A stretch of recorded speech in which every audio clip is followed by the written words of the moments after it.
Hello everybody. My name is Anke Schwarzenberger. I'm Communication Manager at the Nova-Institut for Ecological and Political Innovation. I would like to present today's webinar of the webinar series by the project PEFerence, which is funded by the European Union, by the Bio-based Industries Consortium and BBIJU. The PEFerence project is a flagship project which will open up a flagship plant in autumn this year for the production of FDCA and PEF. PEF is an innovative, bio-based, recyclable and biodegradable material, and which can serve as an alternative to PET. Before I introduce today's speakers for the webinar on PEF for bottle application, I would like to say something general give out some general information for this webinar. So if you have any questions, there will be time for this at the end of the webinar.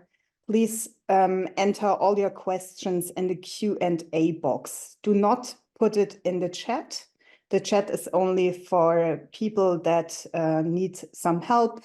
If there are any problems with the webinar in general, and questions to me as the organizer. I would also like to point out that the hand sign does not work, so we cannot hand over the microphone to you. So please only add your questions in the Q&A box. I would also like to hint at the next upcoming webinar, which will be in 2 weeks on PEF for textiles. And of course, you can always find more information on PEFerence and PEF on our PEFerence website. Now I would like to introduce the speakers. Those are Erle de Boer from Avantium. He is a project leader and application development with a focus on bottle application, and he works at Avantium since 5 years. His background is materials engineering and polymer physics.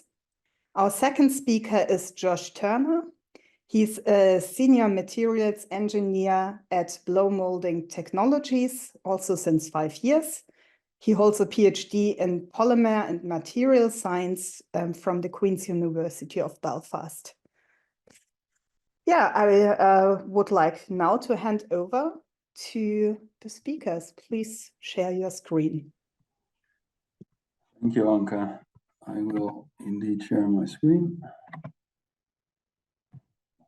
and get this going. Yes. I'm going to assume for now that this works well. Welcome everybody.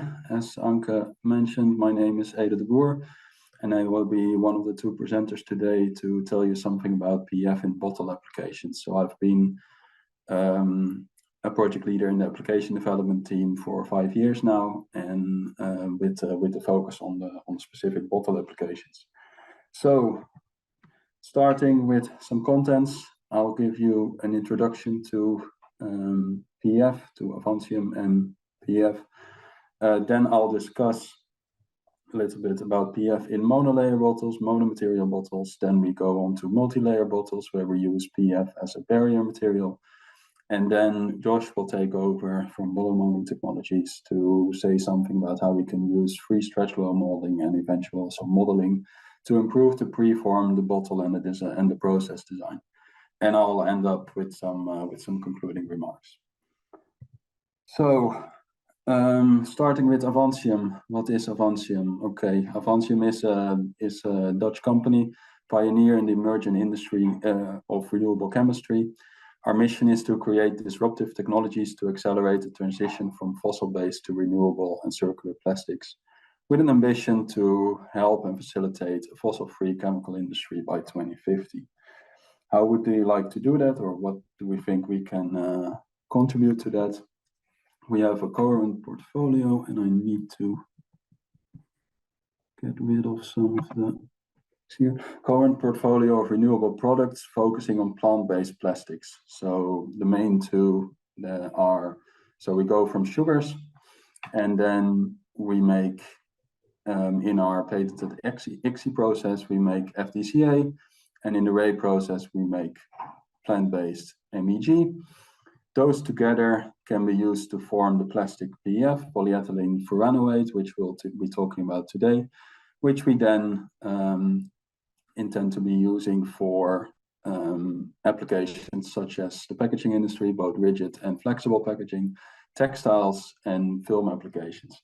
And of course, we have a big focus also on the recycling of this PEF so that we can keep reusing this. We already had a webinar on that topic a few months ago. So where are we in that phase?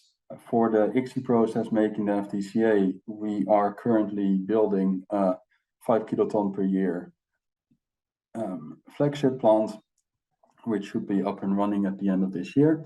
While for the MEG, we are in the pilot phase. So now we will talk about. Are we still going on? Yes, about PEF. So what is PEF? I assume if you're interested in this presentation, you have heard of the material, polyethylene furanoate. It's a linear semi-crystalline polyester that is very similar to PET. So here at the top, you can see PET is generally made from a diacid, terephthalic acid, with a diol, in this case monoethylene glycol, polymerized to PET. The only difference for the PEF is we have the same diol, but we use a different diacid. We use furan dicarboxylic acid, which has a furan ring instead of a benzene ring, terephthal ring here. This gives you a slightly different polymer, but with many similarities to PEF. This is also why we use it in, or why we aim to use this in applications that are currently PET is a big player in.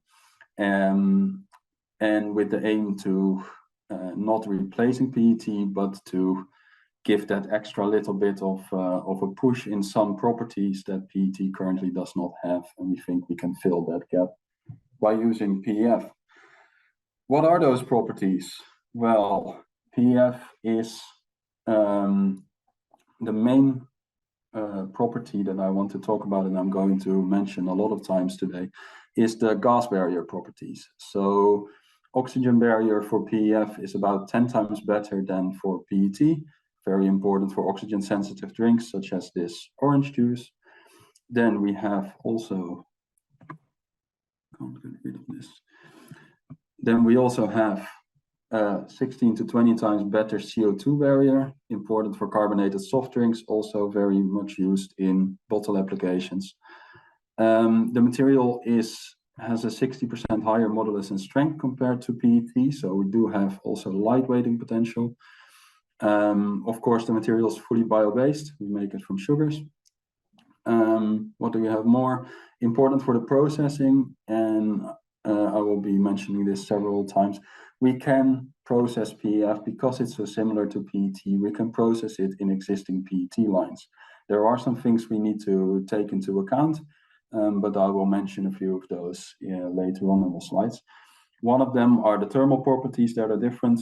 So we have a higher TG, which means during processing, we will need to change the settings a little bit to account for that during the stretch blow molding.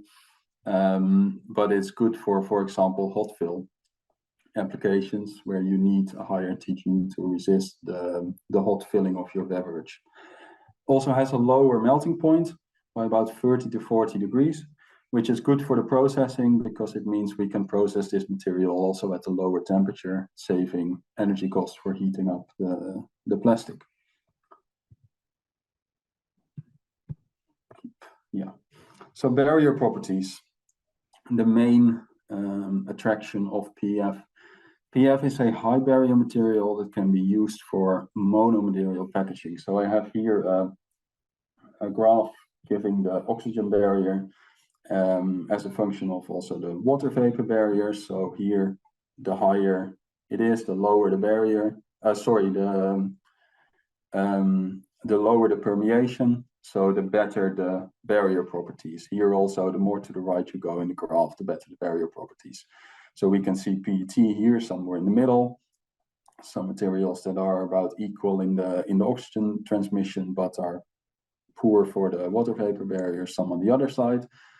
And then this gray area denotes the high barrier materials. Mainly used at the moment, MXD6, a nylon that is used in a lot of the bottle applications, EVOH, ethylene vinyl alcohol, which is used a lot in film applications. These have high barrier, but they cannot be used as a monomaterial for packaging. PEF, as I'll show in the next slides, can.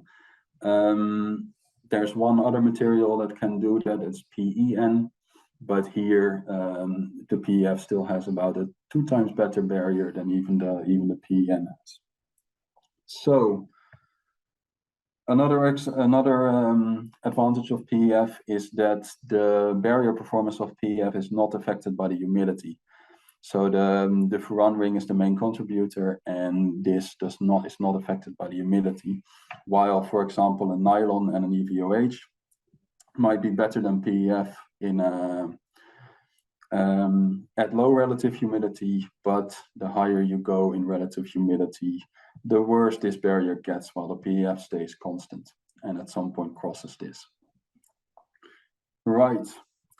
So we're going to talk about bottles here. So I wanted to have one slide just to show the main process for making bottles, especially for CSD and juice and water containers, is the injection stress blow molding process. So this you will make your bottle in two distinct steps. First, you will melt your material and you will use an injection molding machine to make a preform, as you can see on the right side here. This preform already has the neck in there, and then is basically a small solid container, relatively thick walls, 3-4 millimeters thick, and smaller than the bottle that you want to have. This preform is cooled down, is sometimes transported to a different site. What you do then is you take this preform, you heat it up again above its glass transition temperature, and then you're going to stretch it. So how do you stretch it here? You heat it up in an IR oven, and then it was put into a mold. The mold closes, and then a stretch rod comes from the top to stretch the material in the axial direction, while air is blown in at a higher pressure to stretch the bottle in the hoop direction until eventually it reaches the shape of the bottle mold, cools down by contact with the cold mold, and then you have your bottle, and you take out the bottle, and you can you have your final article. Important to notice when we talk about this, and after that I promise we get to the PEF bottles, is that in this process you do a stretching step, as I mentioned. So you stretch in 2 directions, in an axial direction, in a hoop direction. You will do that also for PET. For many polyesters, you would do that if you make a bottle, but also if you make a film, you will also have an orientation step, a stretching step. If you make a fiber, you also have the fiber drawing to stretch your material. We need to do this because you get strain-induced crystallization, and this improves the properties. So the difference between amorphous and crystalline materials about 2 times in the barrier properties. So the main difference that PEF is here, or the main difference between PET and PEF here, is that because of the lower entanglement density for PEF, this strain hardening, so that and that is, as you can see in this curve with uniaxial stretching, that is the point at which the crystals start to form. So you start aligning the chains more and more and more, and at some point they fall into place to form a crystal. With PET, this happens, as you can see here, at about, what is this? at about a strain of, let's say, 1.5, a true strain. So before that, you don't get a lot of stress while you go further in the strain. But after that, you see the stress significantly increase when you want to strain it further. For PEF, this happens at a higher strain. We want this because this gives us this crystallinity. So what you ideally want in your bottle blowing process is to be somewhere within this strain hardening region. If you don't, you keep an amorphous material which has lesser properties than the crystalline material. So because PEF needs more strain, we need higher stretch ratios for optimum barrier and mechanical properties. So that's why what we're going to aim for when we make bottles of PEF. And that's also what we're going to talk about now. So first we'll start with PEF in monomaterial bottles.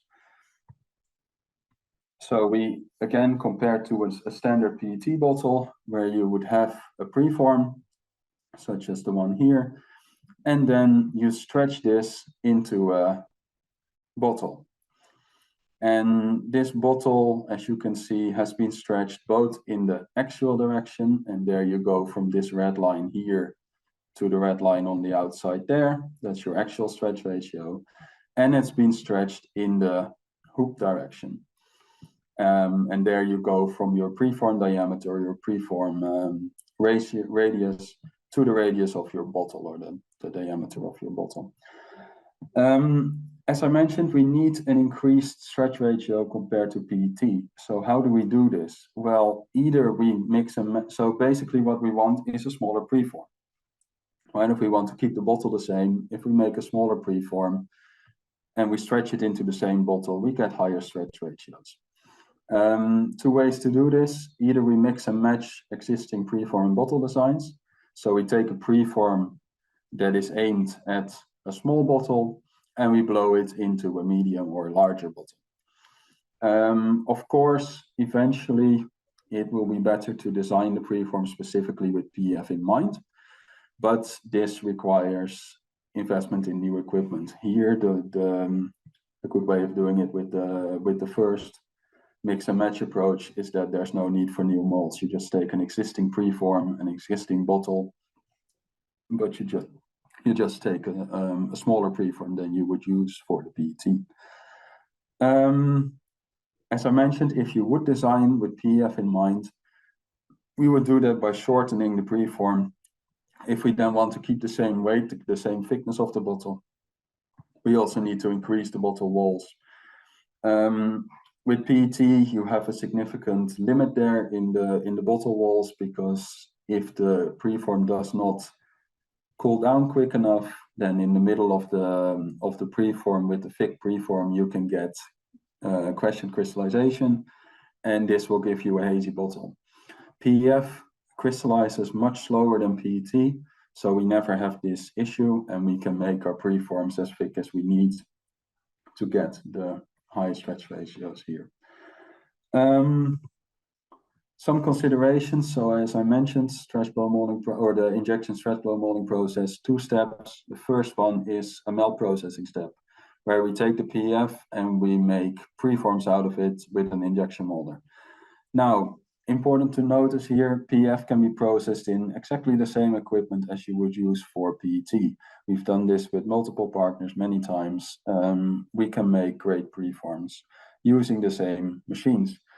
As with all polyesters, very important to dry correctly. So drying is very important to avoid hydrolysis and degradation of your polymer during the melt process.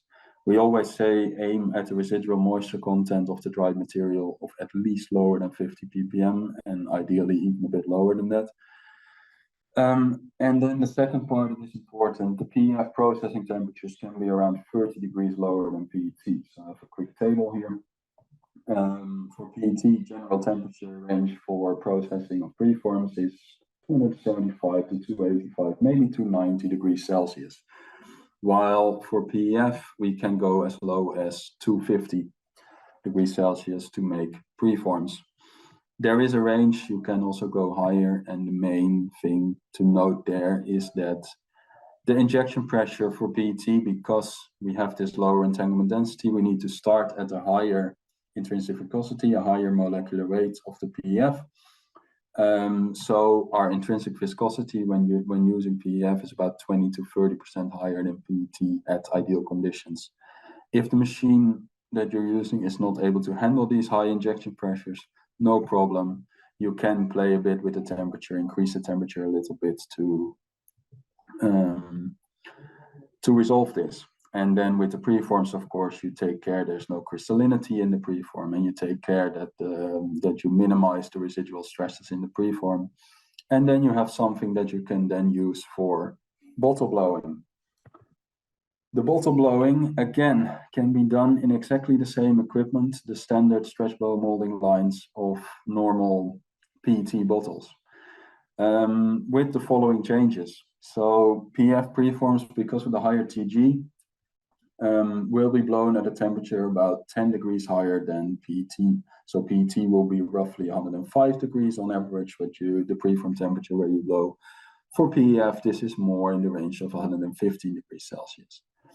To get it there, you need to heat it by IR, and the PEF has a slightly different absorption of the IR. Can still use exactly the same equipment, exactly the same lamps, but you might need to change a little bit the intensity of those lamps to get the temperatures that you want to have. And then, as I mentioned, we need the proper stretch ratios. If I have a proper stretch ratio, meaning significantly higher than what you would use for PET, then the bottle blowing is quite easy and the section weights can be controlled well. If I don't have the correct stretch ratios, we really need to work harder to optimize the process to make a nice bottle with a weight distribution that is sufficient for the application. This can be optimized by, for example, adjusting the heating profile. We have done many trials in these with these bottles, and Avantium, of course, can help with finding the right process settings here. And another thing that can help is, for example, using free stretch blow molding or modeling, as Josh will show later on in the presentation. Now that we have a bottle, what are the properties of that bottle? An example of this 8-ounce small bottle that is shown on the right here, with not ideal stretch ratios, I have to say. Preform weight about 13 grams. You can also see here the PEF, the density is a little bit higher than PET, so we will have a bit more weight even though we're using exactly the same preform. But all the important mechanical tests, the drop test, the burst test, the top load, the thermal stability are easily passed with this PEF bottle when compared to the same PET bottle. The top load is even a little bit higher due to the increased mechanical properties, as I mentioned at the start of the presentation. And then, of course, the benefit of using PEF is that your shelf life for CO2 goes from about 6 or 7 weeks to 16 to 26 weeks. And the oxygen transmission rate is also decreased. The oxygen transmission rate is better than it is in, so the barrier properties of the PEF bottle are better than it is in the PET bottle. Summarizing this, when we make a good bottle, especially when we have the correct stretch ratios, all the bottle performance characteristics are equal to PET bottles. The only one I have here as a slight negative is that it is harder to get sufficient crystallinity in your bottle wall. And that has again to do with these stretch ratios. You really need to make sure that we have the high stretch ratios to get the sufficient crystallinity. So everything is equal, the top load is better, and then the OTR and the barrier properties are significantly better than for a PET bottle. Some examples that we have recently made within the last year: a wine bottle, very thick, not good stretch ratios. So we get here barrier improvement factor for oxygen of only 5. But if we do have nice stretch ratios, such as here in this CSD bottle and this juice bottle, white mouth juice bottle, oh, I went too quick, then we can get a barrier improvement factor of 8 to 8.5 over a standard PET bottle, exactly the same PET bottle. So then we've also sampled these materials to our customers so that they can, so these are prototypes, so that they can test their the performance on these. Then multi-layer bottles. So now this was what happens in full PET bottles, but sometimes your monolayer PF bottle might not be required. And then an option is to instead make a multi-layer PET bottle containing PF only as a barrier layer. Why would you choose multi-layer? Well, this is a robust approach to achieving barrier. The stretch blow molding process is basically exactly the same as PET, so you don't need to make these changes that you do need to make when you go to PEF. And it's cost effective from a material perspective. So barrier materials and the PEF as well is more expensive than PET. So if we use only a little bit of the PEF in the bottle, then we it's better from a cost perspective. Cons are that you need specialized equipment for the injection molding. The barrier depends on the amount of the barrier layer, and of course is lower than mono PF. If I put only 10% of a barrier material in your bottle, then of course it will have less of an influence than if I make my full bottle out of the barrier material. And you don't have the full benefits of PEF due to the PET limits on the stretch ratio. Why would I choose PEF as a barrier material? It's bio-based. There's only minor influences on the stretch blow molding. It has a better interaction with the PET. So both are polyesters. This leads to less delamination.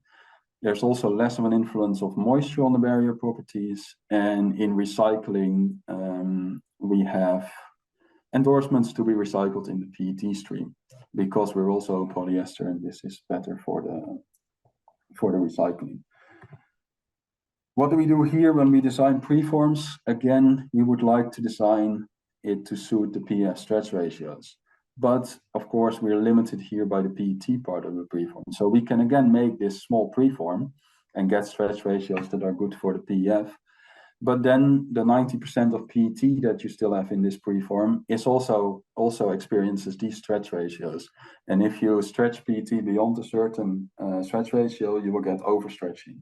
So here we need to balance the required stretch ratios of PF and PET to get a nice looking bottle, as you can see here in the bottom right. One thing we can use for this is core biasing. So this layer of material that is in the middle of this barrier layer that is in the middle of the PF, or of the bottle, it doesn't need to be in the middle of the preform. So if we put this barrier layer closer to the inside of the preform, as you can see, a core biasing that's called, then the stretch ratio that this barrier layer experience is slightly higher than the average that is taken from the middle of this preform, because we're closer to the center of the preform and we're going to the same distance. Then we can increase these stretch ratios just a little bit. So we can keep the average stretch ratio in the PET range, but we can increase the stretch ratio of specifically the PF barrier layer with this core biasing, and that will optimize the barrier properties. Melt processing of this, again, use exactly the same conventional multi-layer co-injection molding systems. Try to keep the barrier layer of the extruder as low as possible. About 250 degrees has worked out well for us. PF does have a higher viscosity than currently used nylon-based MXD6 barrier materials. So depending on the machine, you might need to increase this barrel temperature a little bit to minimize the injection pressure and to make sure the machine can handle the PF. Again, sufficient drying is very important here. And PF process as well in these machines, but of course we need a good quality preform with precise layer positioning for the best performance. As I mentioned, core biasing means better stretch ratios for the barrier layer and better barrier performance. Then the stretch blow molding part, and here I've shown a picture from a small article Josh and I wrote in Competence from 2 years ago, where you can see the behavior during stretching of a PET bottle and then compared to a PET with a PEF barrier layer and PET with a polyamide barrier layer. Josh will explain much more on how this machine works. What I want to mention is you can see here the evolution of the PET and then below it the evolution of the PEF, which you can see is quite similar. The differences are there, and Josh will show how you can use this indicate machine from blow molding technologies to see what those differences are and to compensate for them. But if you compare it to the polyamide, which really starts to stretch at a completely different location, you can see that we have only minor difference compared to the PET. And all I want to say with this is we have many, many examples of bottles with a polyamide barrier layer that work very well. So if you can do it with this different stretching behavior, then for sure you'll be able to set up a process with the PEF. Then you get your bottle. As I mentioned, you only have slight changes to the SBM process. If you blow with exactly the same conditions as your PET control, then we still get a bottle, but the section weights might be a little bit different. You can adjust that by changes in the heating profile. And of course, these changes need to be more significant the more PEF you add to your bottle. And as I mentioned before, a high stretch ratio via core biasing does have a major effect on the crystallinity and therefore on the barrier performances. You can see here, if we have in exactly the same bottle, these bottles, a centered barrier layer, we get a crystallinity within the barrier layer of around 10%. While if we make it core bias, so we increase the stretch ratios just by a little bit, we can get the crystallinity of about 20%, and that directly translates to a better barrier performance. Further performance in use, focusing on the oxygen barrier. So first things first, adding PEF as a barrier layer does not decrease any of the performance characteristics compared to a full PET bottle, but the gas barrier properties will be significantly increased. Depending on the PEF content, so the more PEF we add, linearly increases the barrier, and we can get a barrier improvement factor of about 2 for oxygen, bit over 2 for CO2, with a 10% barrier layer, and that gets us in the same range as a 7% nylon barrier layer would give us, but with significant advantages for the delamination and also for the recycling. Summarizing, performance and use of both mono PEF and multi-layer PEF, we can be the same in any of the important mechanical and performance characteristics, with keeping in mind that you need these high stretch ratios to get the correct crystallinity, with a big advantage in gas barrier. Of course, the multi-layer gas barrier will be less efficient or less improved over a PET bottle than if you go fully for the barrier material. And then delamination is improved over conventional barrier materials, and the recycling also. So there are only a few nylon examples that can actually be or have actual endorsement to be recycled in the PET stream. So with that, I would like to give the floor to Josh, who will talk to us about free stretch blow molding of PEF and how that can help us optimizing these processes even further. Perfect. Yep. Thank you, Jelle. And thank you, Anke, as well, for the introduction at the start. My name is Josh Turner, and I am a senior materials engineer at BMT. For those in the audience who might not be aware of us, we're a multidisciplinary team based in Belfast, Northern Ireland, and we help our clients solve complex packaging challenges by engineering unique solutions that reduce environmental impact across the value chain. In the face of these environmental challenges and mounting pressure on everyone across the packaging industry, to put it quite simply, we believe that the answer is in reach. So if you go on to the next slide there, please, Ella. We at BMT, we're passionate about data-driven simulation and its capability as a pathway to sustainable outcomes. So from critical thinking to high-intensity research and development, to prove out the value of new technologies, we help our clients troubleshoot issues, reduce the environmental impact of packaging, meet their specified requirements, and optimize their manufacturing setup. So we've worked quite closely with Avantium over the past few years in investigating the deformation behavior of PEF with the intended application of successfully producing bottles, which Ella has already presented. So on the next slide, hopefully a few of you in the audience might recognize this man. He's, of course, Lord Kelvin William Thomson. So he's a very famous engineer and mathematician born in Belfast, where we're also based. And he once famously said, if you cannot measure it, you cannot improve it, which really encapsulates our ethos here at BMT. We're firm believers in this message and therefore have developed the appropriate capabilities in order to measure the forming behavior of many different materials. On the next slide there, please, Elle. Using our first in the top left image, the lab scale blow molding machine called BlowScan, which is also commercially available, as well as our research tool in the image beside it, named the Indicate machine, which I'll discuss in a bit more detail in future slides. But we also possess the capability to test our blown bottle specimens, either supplied by customers or blown using the BlowScan under a wide variety of performance testing, as shown here, such as top load, side load, and squeeze, as well as under creep, vacuum, and burst conditions.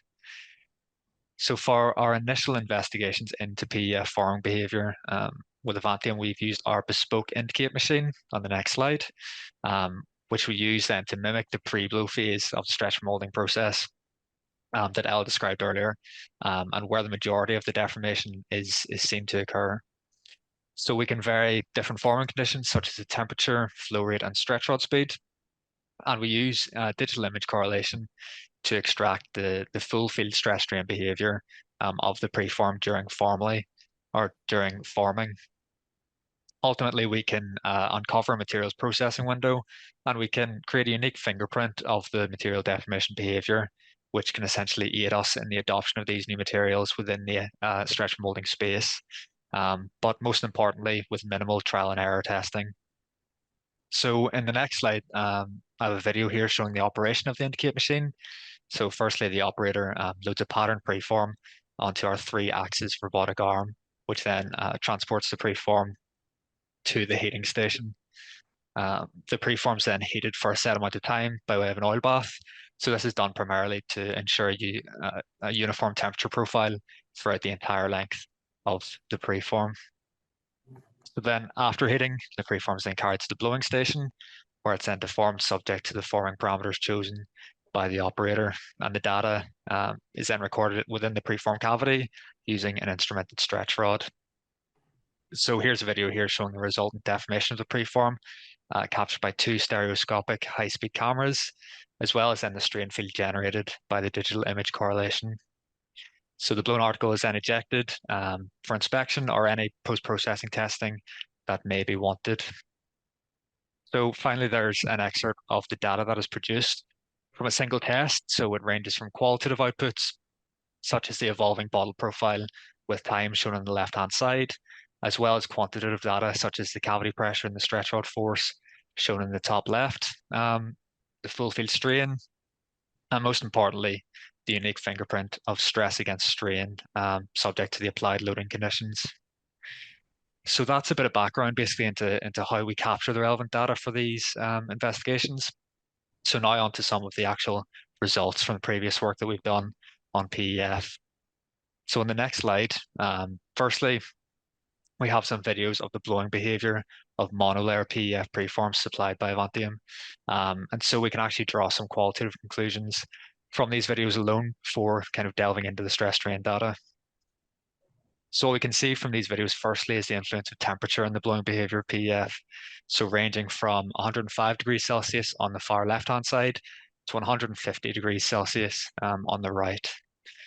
So this is where we basically uncover that processing window that I discussed earlier, where at any temperature below 105 degrees Celsius, we didn't really see any significant deformation of the preform. And at temperatures above 150 degrees, we actually saw deformation of the preform samples before they reached the blowing station, which will essentially induce substantial inconsistencies in the final thickness profile of any blown bottles. So straight away from this temperature screening analysis, we can determine the optimum temperature range in which the preform samples should be processed during the stretch molding process. So in the next slide again, we can see how the stress strain behavior is influenced by preform temperature. So looking at the graph on screen there, you can see in the hoop or the circumferential direction, how by increasing the temperature, we essentially induce a decrease in material stiffness and the strain hardening gradient, but as well as an associated increase in the natural draw ratio, which Ella described in his earlier slides, and an increased strain until failure of the samples. So there's a few reasons why we'd want to process our material at a higher temperature. Basically, we can get higher stretch in our preforms, which in turn will give us that improved modulus and improved barrier properties, which is especially desired in the case of PEF. But one of the important points to consider, however, is the associated increase in natural draw ratio compared to PET, which has been touched on earlier. It means that correct preform design is critical to ensure that sufficient strains are reached during the stretch molding forming process, as it is that strain hardening region that we really want to be in whenever we are creating the bottle. So looking into that natural draw ratio behavior specifically on the next hand slide, you can see, again, I've just put a little infographic here, and it's defined as the point in which the strain hardening behavior essentially begins. So we've already seen in the previous slide that the natural draw ratio is heavily influenced by preform temperature. But in this graph, we can see not only it depends on temperature, but also applied mass flow rate. In these experiments, we essentially tested preforms at the aforementioned temperatures at a low flow rate and a high flow rate condition, equivalent to around 10 and 50 grams per second, respectively.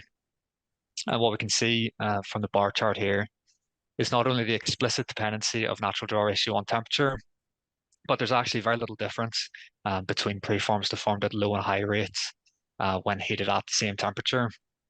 So we can have some confidence that the material should deform similarly, irrespective of the SBM machine that is used to blow the bottles. But again, a point to be aware of is that any change in the onset of strain hardening as a result of the applied temperature will have a significant influence on your blowing shape and your resultant thickness profile of the formed bottle. So this is pretty notable because we can use that to our advantage. We can change the temperature profile applied to the preform to force material kind of into or away from certain sections of the final bottle, and therefore manipulate our thickness profile to meet certain performance requirements. So finally, in the last slide here, we looked into PEF multi-layer preforms and how the influence of adding a PEF layer will affect the blowing behavior when compared to the virgin PET preforms of the same dimensions. So if we look at the video that's playing, this shows the global deformation behavior of a PET monolayer preform on the left and a 10% PEF multi-layer preform shown on the right-hand side, subject to the same blowing conditions and at a temperature of 115 degrees Celsius. So we can initially see that the evolution of the blown shapes are slightly different. However, in the final frame, it shows similar dimensions of the final blown articles. So although we've ended up with a similar kind of final shape, we've taken two different paths to get there depending on which material we're looking at. So this is highlighted when we probe into the stress strain behavior in the graph that's shown. We can clearly see the quantitative influence of the PEF layer, showing that typical increased material stiffness and ever so slight delay in strain hardening behavior. So these differences imply that the forming parameters may need to be tuned in slightly in order to achieve similar thickness profiles between virgin PET and the PEF multilayer preforms, but El's already previously touched on that in his slides. So these kind of investigation really does highlight the advantages of using a systemic kind of investigational procedure, such as using the indicate. So it uncovers these slight differences and can guide subsequent stretch molding forming processes, avoiding any trial and error procedure, which could come at a significant time and resource cost. There also lies potential to take this work a step further, and we can calibrate a material model using the stress strain data that we've gathered over a wide array of blowing conditions. And then we allow the simulation to take the place of physical blowing trials and run hundreds of iterations and define the optimal forming parameters to meet any desired requirements. So that really describes how BMT played a part into these investigations into PEF forming behavior, specifically for the stretch molding applications. I hope you find it interesting. And yes, I'll now pass back to Elle for some concluding remarks. Yes, thank you very much, Josh. Very interesting. I'll just have a couple of concluding remarks summarizing what we talked about, and then we can go to the Q&A. So I hope we managed to show to you that PEF is a high barrier material that can be used in a monolayer bottle or as a barrier layer in multi-layer PET bottles, with benefits such as barrier and mechanical performance. To make PEF bottles, we can use the same machine and process as for PET, but of course we need to adjust for our designs and our processes for the unique thermal and mechanical properties of PEF. With proper design, meaning a high stretch ratio for us primarily, the properties of PEF bottles are equal to PET bottles, but with a significantly higher gas barrier and some lightweighting potential also because of the better mechanical properties. And free stretch blow molding, as Josh showed, but also modeling and simulation can help optimize the design and the process parameters without the need for extensive and expensive screening trials. So with that, I'd like to thank you very much for your attention and open the floor to questions, which